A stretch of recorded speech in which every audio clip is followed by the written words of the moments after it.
Okay. Yes, right. No, I need it to second delete. Absolutely.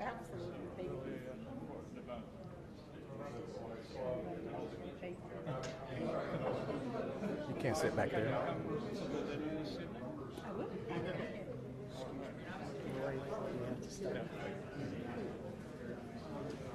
Do you know this guy from here? You know this guy from here to my friend? He said what your mom is. Shaw, he probably didn't look like that.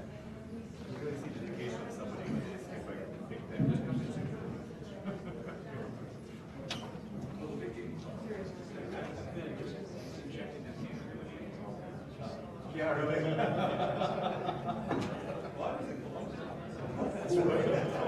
Poor guy looked at your Michigan license plate card.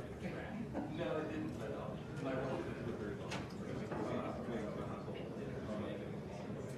They were looking for stuff.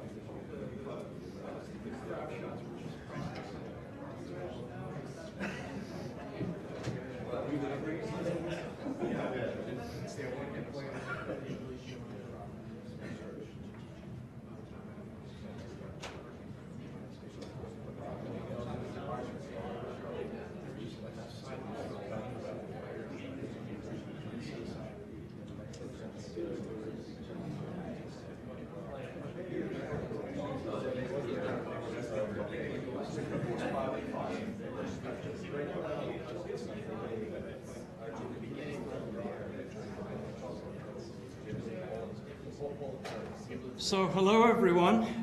Welcome to the University of Michigan Physics Department Colloquium. I'm Roy Clark. I'll be the faculty host for today's proceedings. Today we celebrate the 50th anniversary of Dr. Willie Hobbs Moore's graduation from the University of Michigan Physics Department, where she became the first black woman in America to earn a PhD in physics.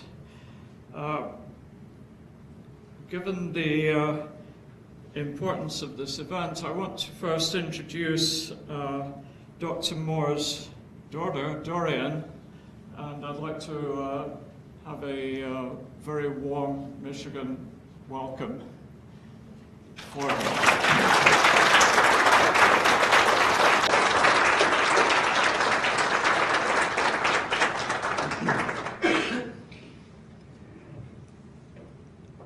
Now I'd like to call on my colleague Herb Winful, who is a professor of electrical engineering and computer science at the University of Michigan. And Herb, to all of our benefit, has been a mainstay in our applied physics program here at the University of Michigan.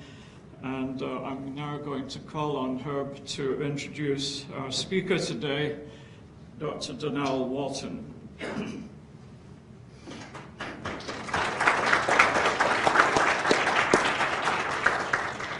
Thank you, Roy. And I'd like to welcome Dorian and all of you to this incredible event. So, in addition to being the first African-American woman to earn a PhD in physics, and she did it right here at U of M, Dr. Moore was also the first African-American woman to earn bachelor's and master's degrees in electrical engineering from the University of Michigan. So she was making history all along. So to help us properly celebrate Dr. Willie Hobbs Moore, it is my great pleasure to introduce another very special person who actually knew Dr. Moore. Dr. Donnell Walton did his undergraduate studies at North Carolina State University, graduating summa cum laude with a double major in electrical engineering and physics. As if double majoring in these top disciplines was not hard enough, Donnell also found time to play college football. After that, he came to Michigan to do his PhD in applied physics. Now, I've been here on the EECS faculty for 36 years, And I can say that one of the best things that happened to me was Donnell Walton selecting me to be his thesis advisor. In addition to being incredibly smart and creative, Donnell was and still is the most well-read person I know. He reads everything from philosophy to political science, from great literature to quantum science, and he can discourse at length on any topic. So we did some theoretical work on a new kind of mode locking in fiber lasers, and then he carried out experiments at the Center for Ultrafast Optical Science in the lab of our Nobel laureate, Gerard Mourou. As someone who cares deeply about community, he also made time to volunteer with organizations like the African American Academy of Ann Arbor and the Detroit Area Pre-College Engineering Program. After his PhD, he decided to make an impact at an HBCU. So he joined the physics faculty at Howard University and set up a very nice fiber laser research lab and won an NSF Career Award.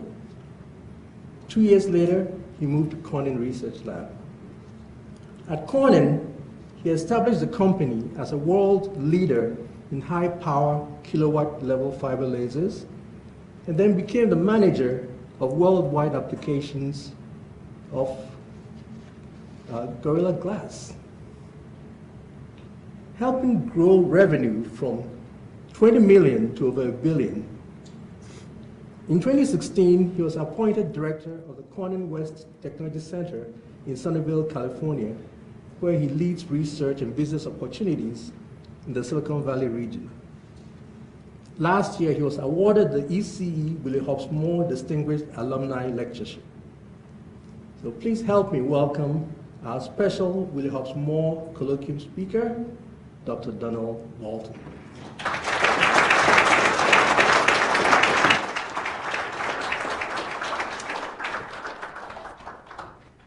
Thank you, Herb.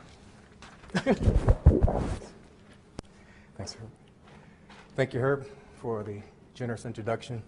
I have to say it's a great opportunity to be here, especially after Saturday.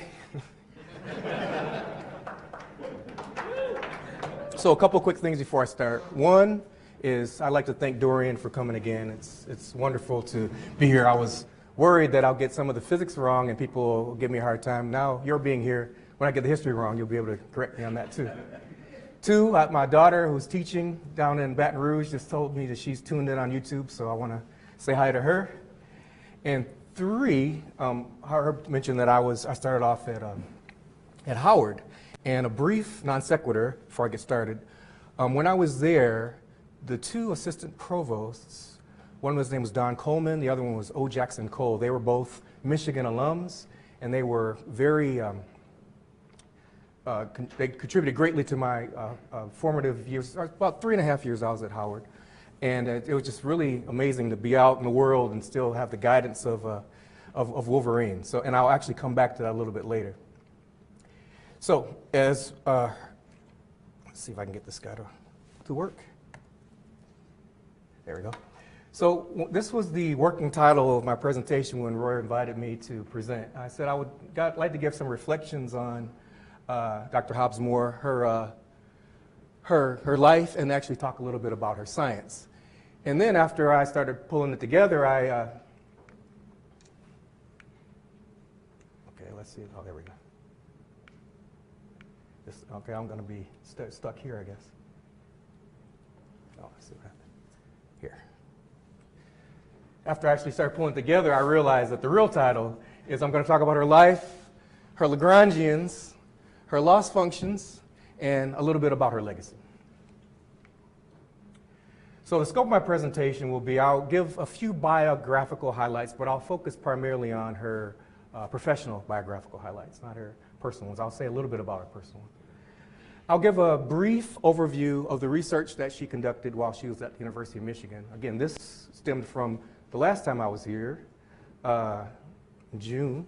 Herb asked about her research. I said, you know what, I should probably learn a little bit about her research. So I've since studied that. And, and I will also talk about specifically some of the work that she did after she left University of Michigan, her postgraduate work at Michigan, and she went to Ford. And then I'll kind of close with some personal reflections. So I'll start with the life. So interestingly enough, in 1954, and this is kind of an iconic picture, that was the year that Brown v. Board was won at the Supreme Court. So this is just an iconic picture I got from the internet.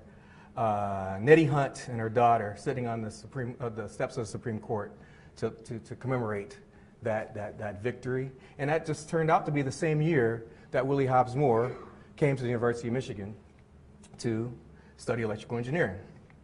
And that was during a time where she came from Atlantic City, and it was during a time when intelligent black women, or black girls at that time, were directed to become teachers or nurses, not engineers, not scientists.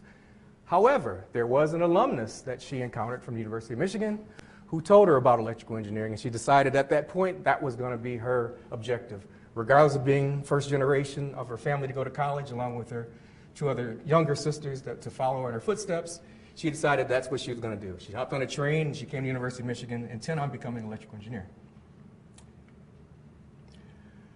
And she did. As Herb mentioned in the introduction, she became the first electrical engineering alumna in 1958. She earned her Bachelor's of Science degree in electrical engineering. And a few years later, in 61, she earned her master's degree.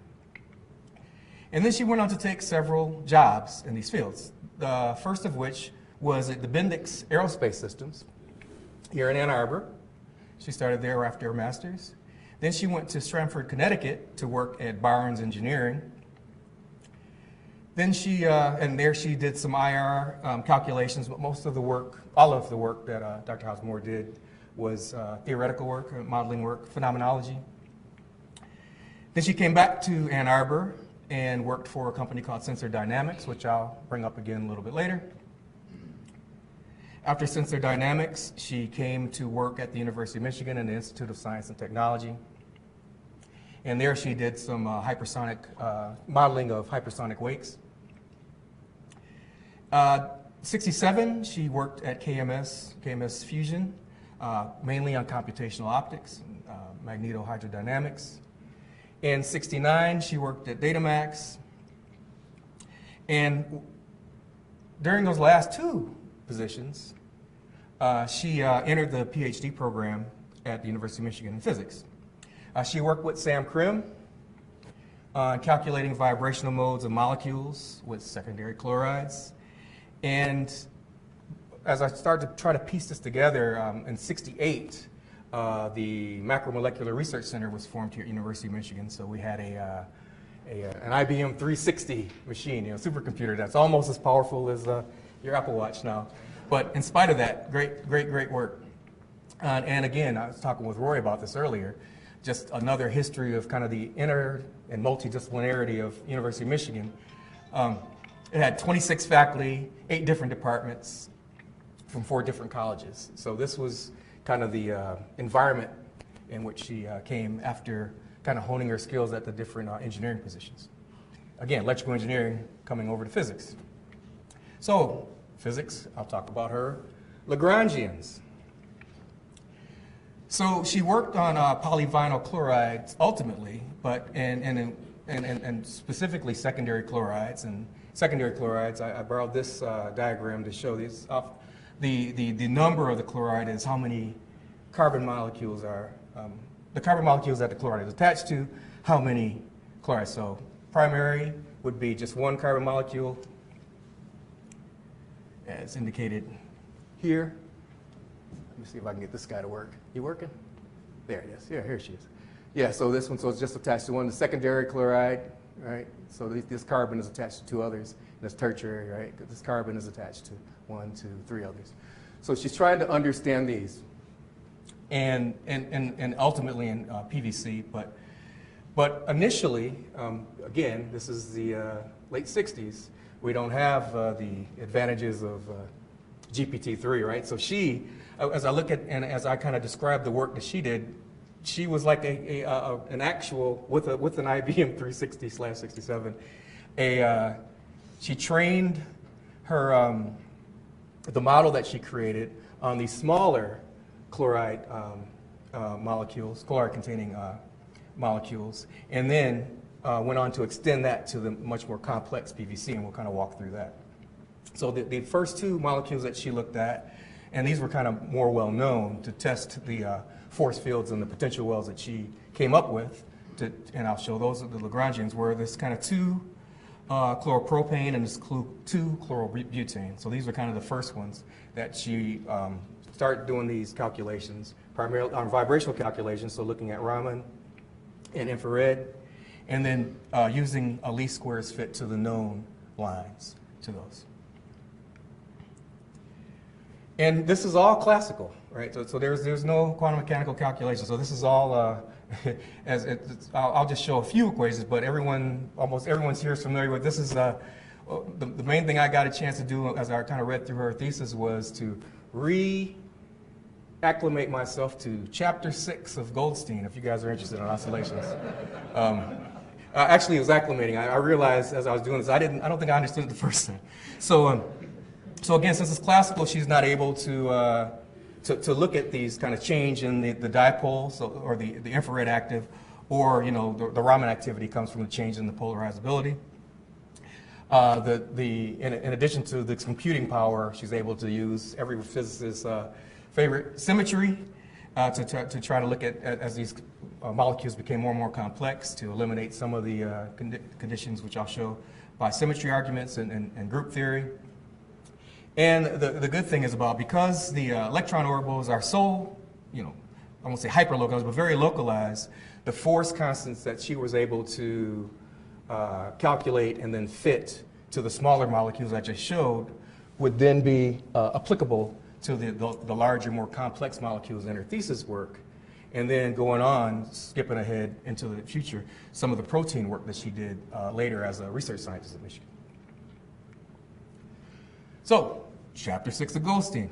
So the first is that she took those, these atoms or these nuclei that we looked at, the electronic, well, I'll say orbitals, but again, it's not quantum, the electrons, and just reduce that back down to a normal mode analysis, right? So by doing that, we can get, if we have K molecules or K atoms, the T is the kinetic energy, and we can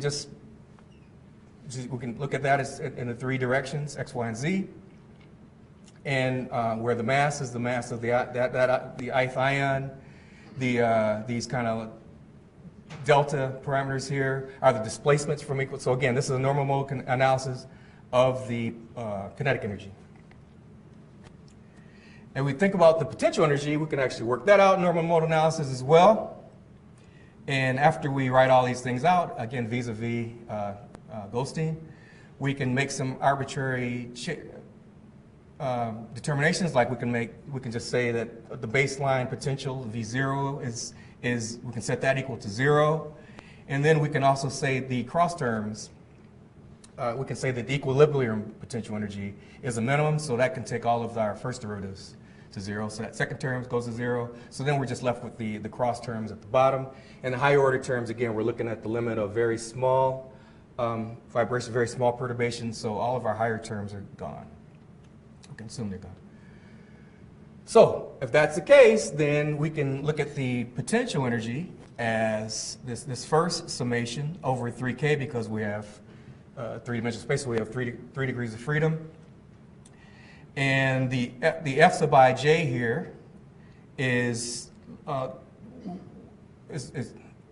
the best way to say this? Well, it'll make more sense in the next page, I believe. But we were just actually looking at the potential here, and the main thing here is that the F sub ij's are these coefficients through the least squares analysis that we're actually going to solve for. All right.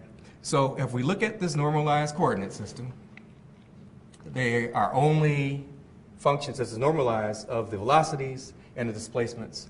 So the t's are all just functions of the velocities, the first derivative, and then doing that, and then setting the q. This is the cross terms that I was showing earlier. What? Moving that for me.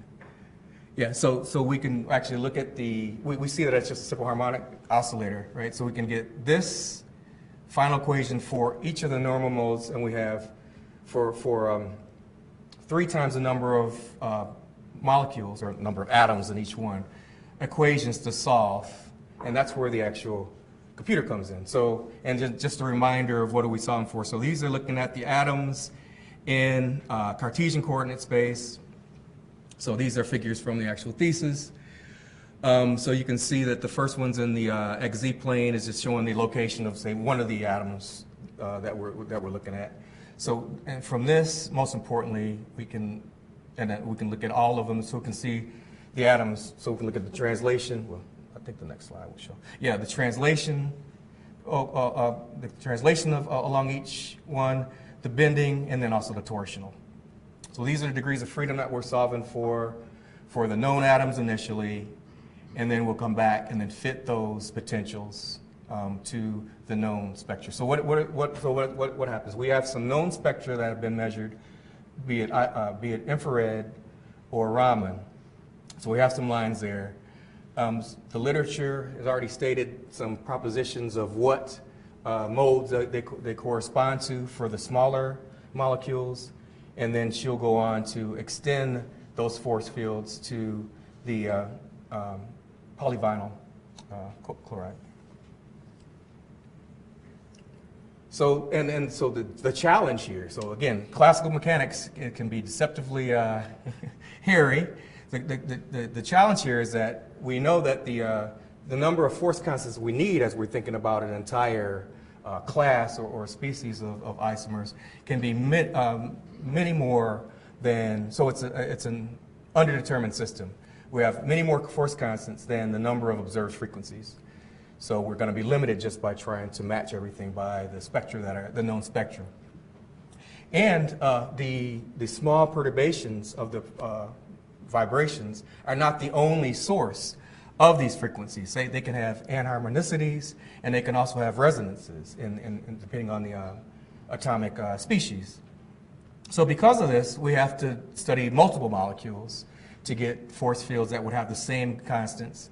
And we will also look at data from different stereoisomers, so different conformations of the same molecule, and also doing different species. So we can do whatever perturbation to get as many frequencies as we can force constants.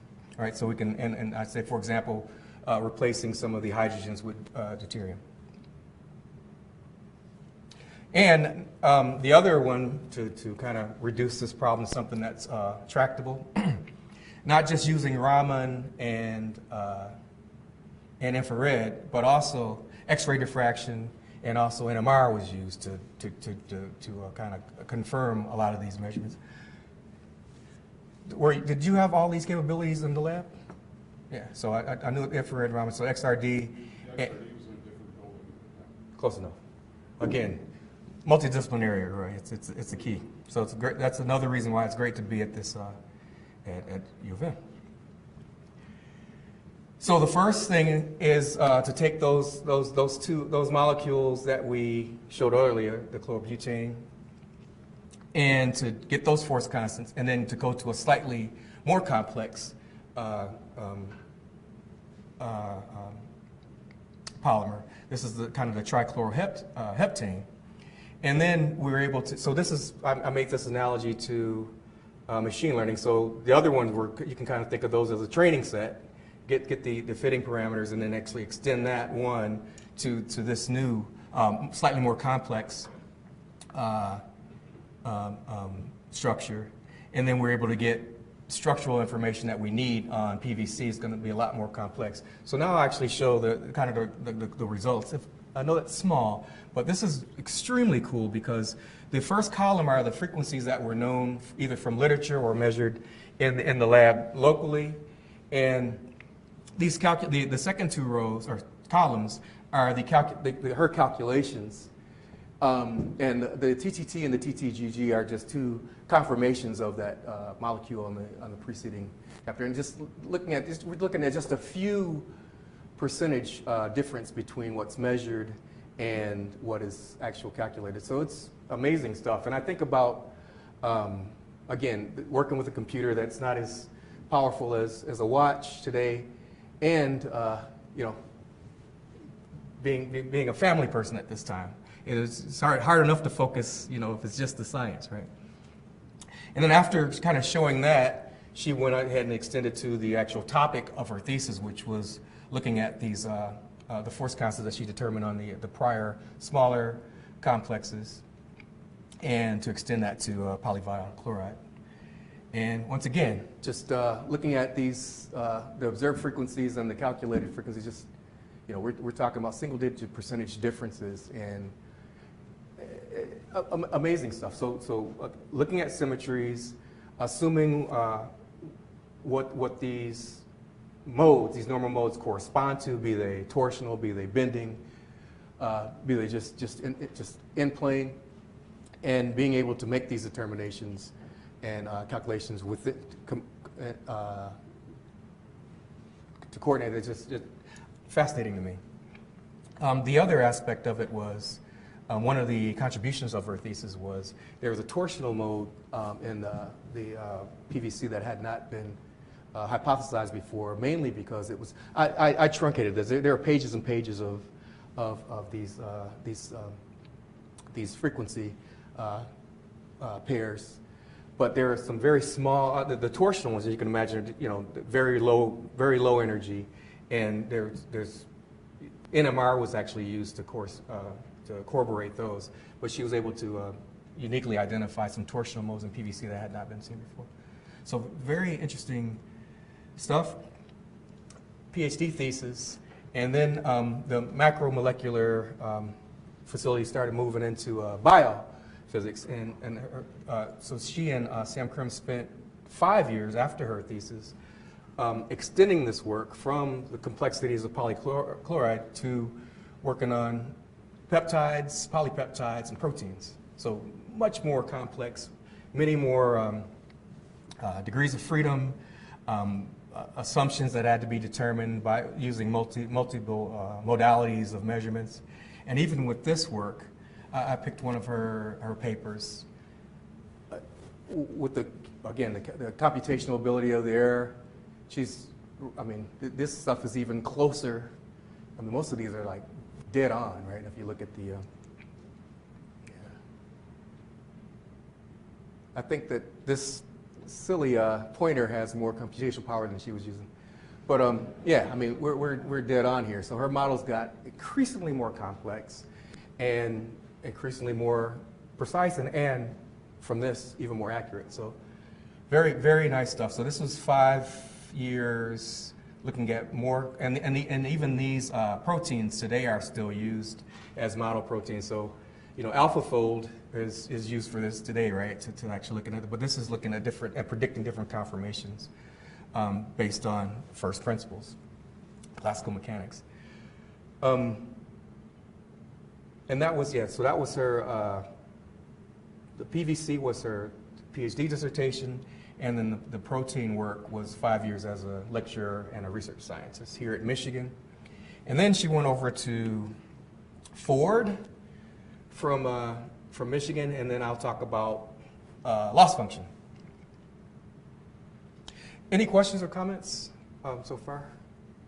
'Cause I want to kind of speed through this because the point is that it was cool stuff, and it's just classical mechanics, which I think is an interesting, I won't say diversion, but an interesting departure from being an electrical engineer and then coming in and jumping right into classical like that, and small oscillations. So the work that she did, I think really is kind of phenomenology. And then she kind of extended, looking at first principles in phenomenology, looking at just kind of these core things to understand how very, very complex systems work. And that ended up translating very well to Ford, specifically in quantifying quality. So this was the late 70s where, the big three or however many U.S. companies we had there, we were falling behind the Japanese as far as manufacturing of in the automotive industry, primarily because of the Toyota production system, right? And Taguchi methods. They were making higher quality cars than we were at the time, right?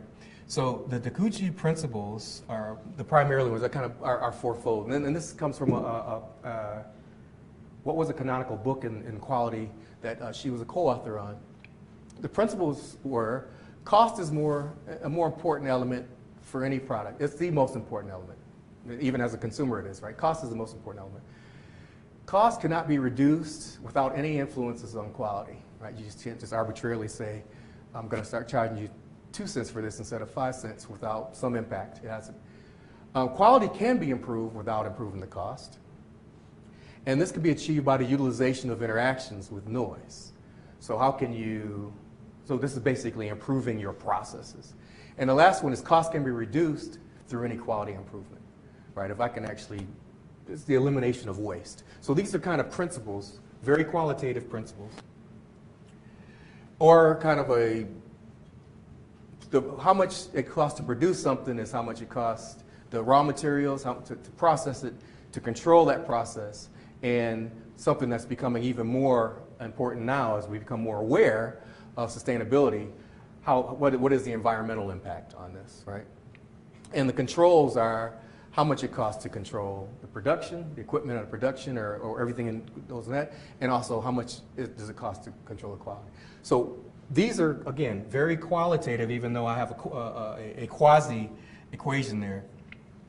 Her contribution to this was to recast quality, this thing that's somewhat arbitrary, especially outside of a factory, from focus on, kind of defect or approval rate. You guys have had, P's and Q's in quality control, and start using what's called loss functions. And what this really did was operationalized statistical process control to show no one's really going to talk about how good something is, how do you quantify this, but everyone knows how much something costs. So she was able to literally convert using the same rigorous quantification process these things. So this is a loss function where A is the cost of whatever part it is you're doing, whatever process you're doing. The delta is the tolerance on that product. Of that what you're making, how plus or minus whatever, and then the sigma squared is a deviation, how far it is from the actual target.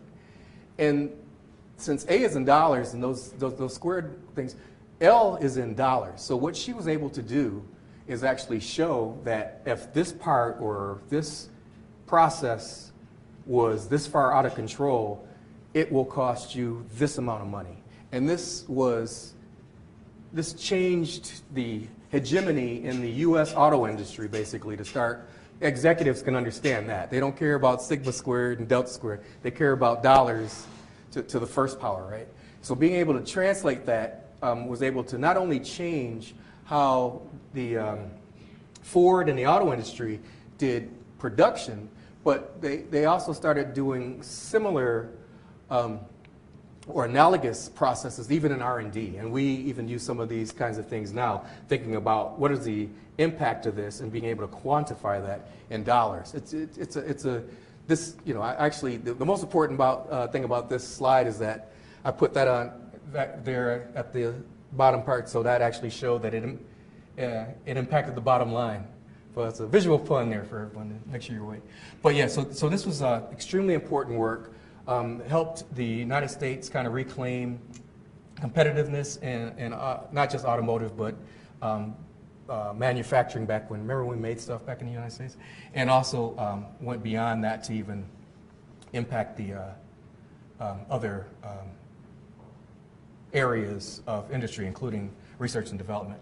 So I would kind of think about, if I think about Willie Hobbs' more kind of impact, I think about this quote from Oliver Wendell Holmes: "For the simplicity on this side of complexity, I wouldn't give you a fig, but for the simplicity on the other side of complexity, I'll give you anything I have." That kind of encapsulates her contributions, right? It sums up her scientific approach to increasingly more complex scientific problems, and then translating that to something that you can actually make a real impact on outside of the laboratory, and something that had a bottom line financial impact on industry. and American competitiveness. So that's kind of loss function. So I'll kind of start wrapping up by talking a little bit about legacy. So as Herbert mentioned, Willie Hobbs and I, we both worked at the Saturday African American Academy at Clegg Middle School. And as a matter of fact, that's where we met. After I became aware of that Willie Hobbs existed when I was a grad student by Ron Mickens, who had come here to give a talk, and he said that the first African American woman to get a PhD was from Michigan, and she actually lived in Ann Arbor. And it just so happened that she and I had been volunteering for, at that time, probably about a year without having met. So I was able to meet her there doing something that we both cared a lot about. And this kind of spawned a friendship, and we would kind of hang out a little bit after those sessions.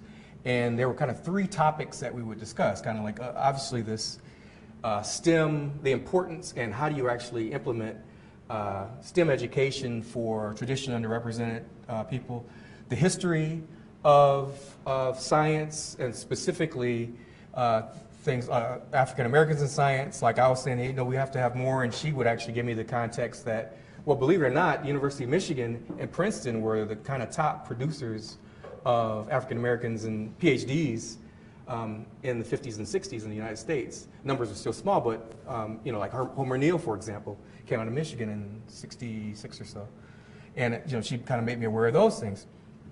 And then the other one just basically just research, and this kind of this thing I mentioned is kind of how do you quantify things that are complex and previously unquantifiable, like these complex molecules, like the cost of quality. And so one of the things I was tasked with was I was working with the National Conference of Black Physics Students, and Dr. Hobbs had never really been a part of the African American physics community. So I was leading the conference in '95, and I invited her to attend and be the inaugural recipient of the Edward Boucher Award. Edward Boucher is the first African American to get a PhD in any field, and it just so happened it was in physics in 1876. And this is what we looked like back then in the late 90s. A brief aside is the person, so I'm on my knee, in case you can't figure out which one is me. And the person furthest from me is Beth Brown. Beth was another Michigan alum. She and I were contemporaries, and she was an astrophysicist. She passed on untimely death as well. But she would come to hang out with Dr. Moore and I, or maybe I hung out with them sometimes as well. So I was happy to find this picture.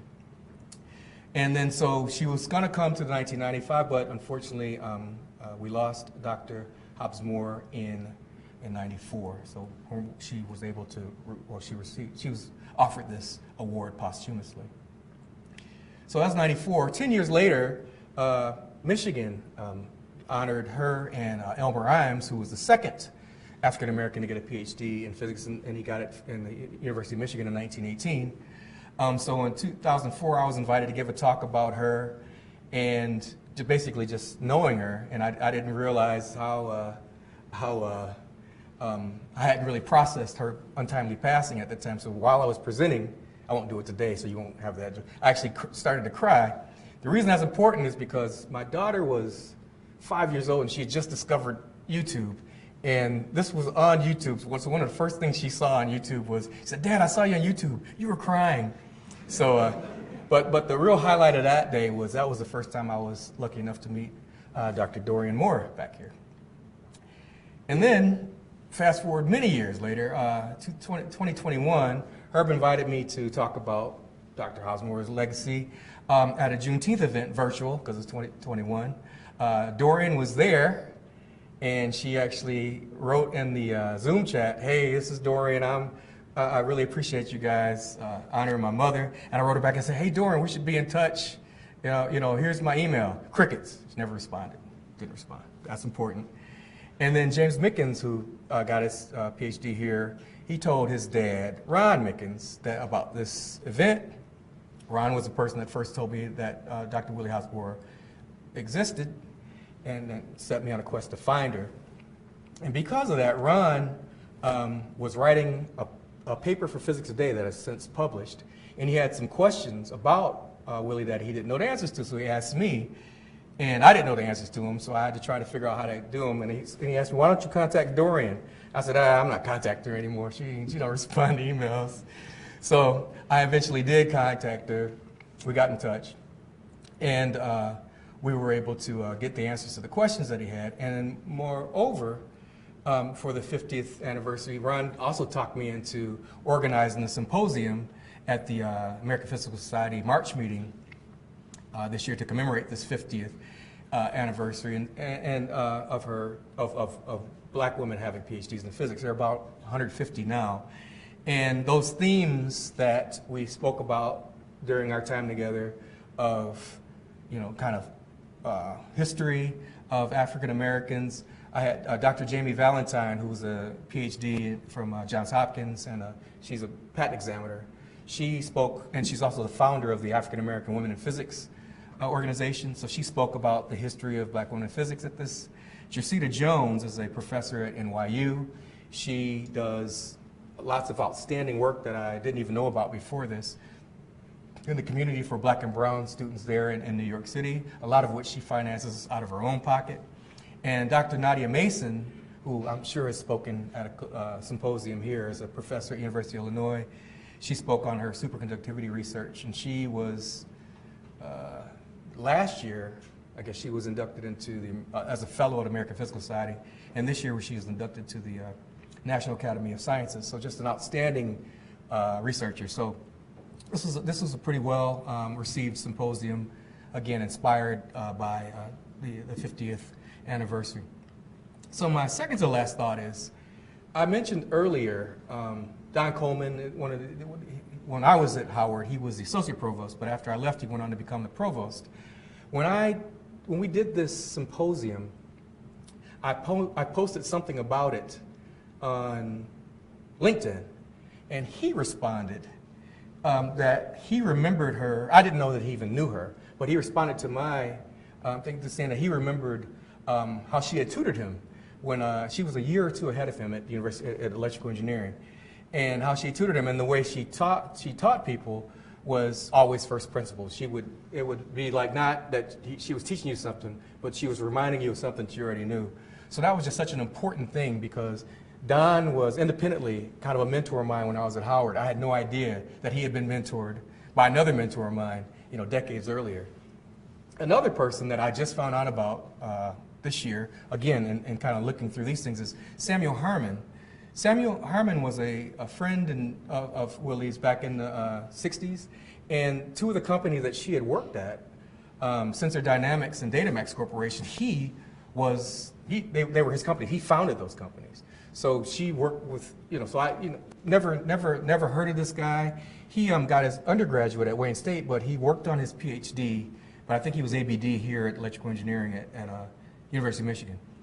So the real point of that is that there's a wonderful quote by Kenneth Manning, who is a historian of science, that says that on the surface, a ray of light exhibits uniform makeup. But when viewed through a prism, light scatters into the many colors of the rainbow. Under the prism of analysis, the scientific community similarly reveals its heterogeneity. So a lot of these things are like these DEI, things that we're thinking about now. We need to kind of recast them as uncovering things that have already happened and being a part of a long continuum that's nothing new. It's been going on. So I'll close with that thought. Thank you very much for your attention.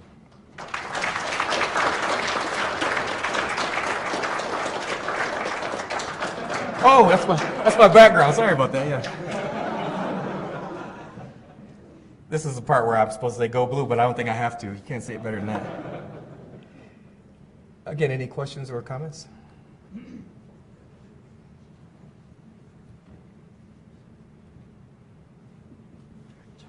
Oh, thanks. All right, thanks. So, yeah, we have a little time for some questions. So, please go ahead.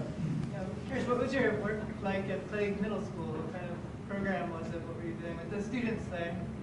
So I'll answer that question, but first I'll tell you how she and I met. So the program, what it was for elementary, or actually through, I think it was 5 through 12. And there were two components. One was a tutoring component, and one was actually a course room component. And I actually taught different math courses and a science course where we actually took things apart and tried to put them back together. And I met her because she primarily tutored. And when I first found out who she was, I walked over to her and I said, "Hey, I want to meet you." And she just put her hand up because and she didn't even look at me in the eye. She was with another student. And then later that day when we were over, she came up to me, found me, and said, "Hey, I was right on the verge of teaching this young lady in trigonometry how to prove congruent triangles with angle side angle." So it was primarily tutoring and then some actual in-class instruction.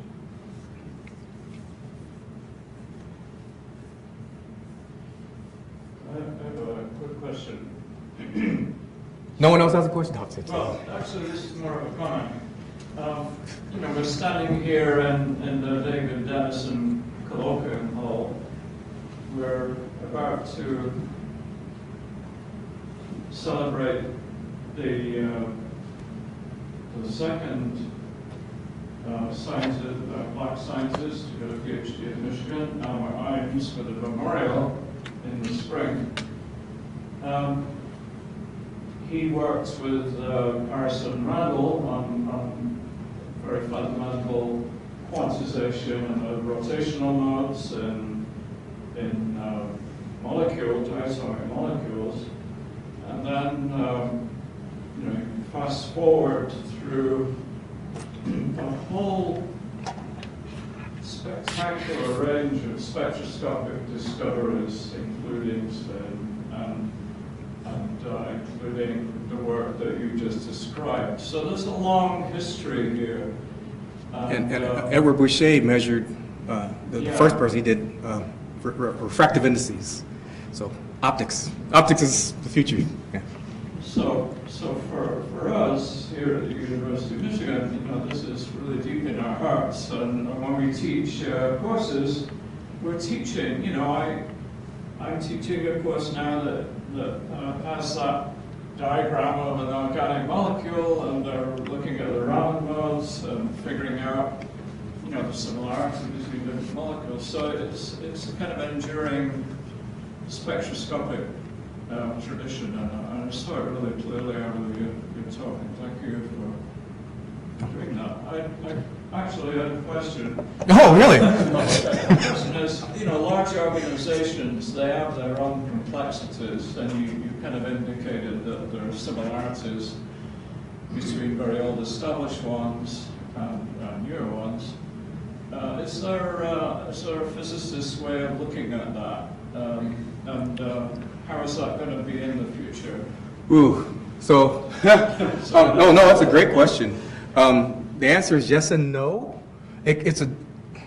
I'll tell you. So I got invited because of a APS backpage article I mentioned with Carl Wyman about education, and someone invited me to the April meeting of APS next year to talk about the culture of physics in the future, and I started piecing together some thoughts about how do we go beyond reductionism and ascription. And ascription is, because we're scientists and we one of the things that made Randall and Imes and Hobbs-Moore and all of us good is that we're able to put things in categories. That has limited utility with humans. And ascription is what that is. Ascription is, I decide who you are by your identity and not what you do. So I think that there's a double-edged sword. I think physicists have the tool set or the analytical prowess to address this in the right way, but we have to be able to get beyond our inclinations to classify things maybe too early. Yeah, so I think I walked the line there, but yeah, it's dangerous because I've had some very interesting discussions about how blacks or women or insert your identity and teaching them a certain way as though there's a black way of doing differential equation or there's a woman's way of doing lab experiments. Well, maybe and we have to be able to make sure that we're we're applying the right concepts to the problem. Yeah. Some of the things you described made that clear. Go ahead, Gus. Did you ever get a chance to talk to Willie about what it was like to program the IBM 360? So that's a question for her daughter, who told me about how they'd have outings on the weekends at the at the lab, and she and her brother thought they were picnics, but it turned out that she was programming the IBM 360. No. I wished. I think that's a subtext that I didn't get to. I didn't know that I was knowing her in her last year of life, right? And there are so many things that I've learned. So Dorian had the nerve to tell me that she learned so much about her mom from me, and I've learned so much about her mom from her. But I wish that I didn't even know about the 360 till I was reading a thesis. So I would have had no idea to ask her that. So no. Long-winded answer, say no. I don't, sadly.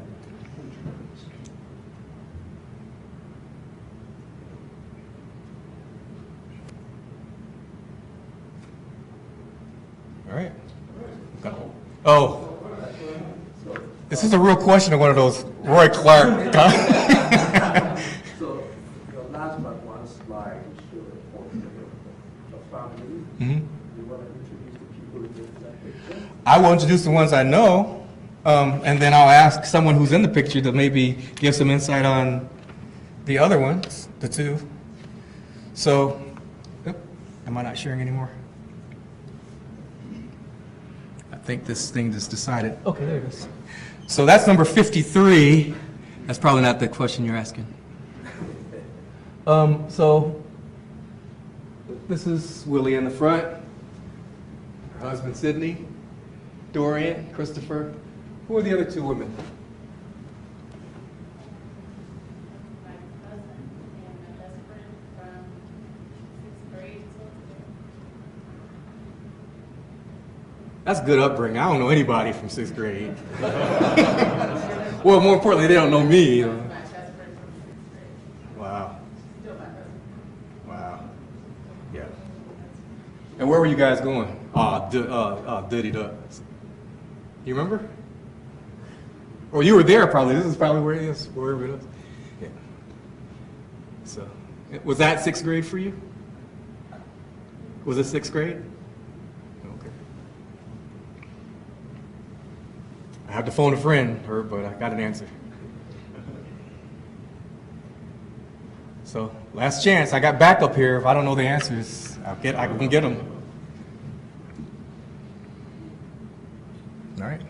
Thanks. I want to thank you, Donnell, for a really wonderful talk. It was great to see all that history and putting things into context. So thank you very much for coming all the way from California and Reading, Michigan, winter. No. So Thank you. My pleasure. let's give a big hand to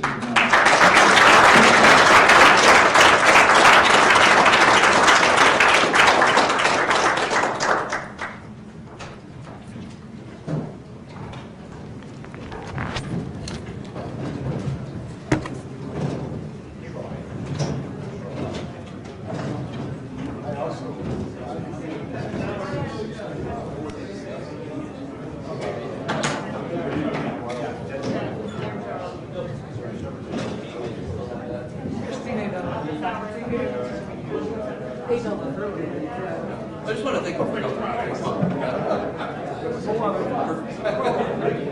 I think that's not the aspect, but do you know what drove her change of companies? Oh, right. The